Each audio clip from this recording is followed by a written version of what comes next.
વડોદરા મહાનગરપાલિકાની આજરોજ યોજાયેલી વર્ષની છેલ્લી સામાન્ય સભા શોકદર્શક ઠરાવ બાદ મુલતવી રાખવામાં આવી છે. પૂર્વ મ્યુનિસિપલ સભાસદ અને વિશ્વની સૌથી ઊંચી પ્રતિમા સ્ટેચ્યુ ઓફ યુનિટીના પ્રસિદ્ધ શિલ્પકાર પદ્મશ્રી અને પદ્મભૂષણથી સન્માનિત સ્વર્ગસ્થ રામ સુતારના 100 વર્ષની વયે થયેલા અવસાન તેમજ વડોદરા મહાનગરપાલિકાના સભાસદ સ્વર્ગસ્થ જયશ્રીબેન કિશોરભાઈ કહારના નિધનના પગલે ગૃહમાં શોકની લાગણી જોવા મળી. બંને દિગ્વંતોને શ્રદ્ધાંજલિ અર્પણ કરી 2 મિનિટનું મૌન પાળવામાં આવ્યું હતું.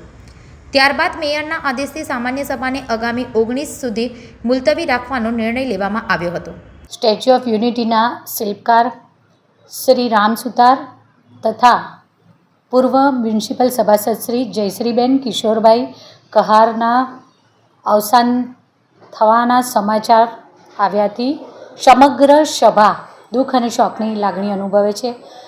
આપણે સૌ જાણીએ છીએ તેમ વડોદરા મહાનગરપાલિકાની પ્રણાલિકા રહી છે કે જ્યારે પણ કોઈ સભાસદશ્રી જેણે પોતાના વિસ્તારનું પ્રતિનિધિત્વ કર્યું છે અને પૂર્વ સભાસદશ્રી તરીકે પોતાના વિસ્તારના પ્રશ્નોની રજૂઆત કરી અને આ સભામાં પોતાનો કાર્યકાળ પૂર્ણ કર્યો છે, ત્યારે જ્યારે આ દુનિયામાંથી વિદાય લે છે ત્યારે તેવા સમયે પ્રણાલિકા મુજબ સમગ્ર સભાના સૌ સભાસદશ્રીઓ સાથે મળી અને તેમના માટે ઈશ્વરને બંને સદગતોના આત્માની શાંતિ માટે ઈશ્વરને પ્રાર્થના કરી અને સૌએ 2 મિનિટ મૌન પાળી અને ઈશ્વર તેમને ચીર શાંતિ બક્ષે તેવી પ્રાર્થના કરી અને આજની સભા 19મી જાન્યુઆરી 2026ના રોજ સાંજના 6:30 કલાકે મળવા પર મુલતવી રાખવામાં આવી છે.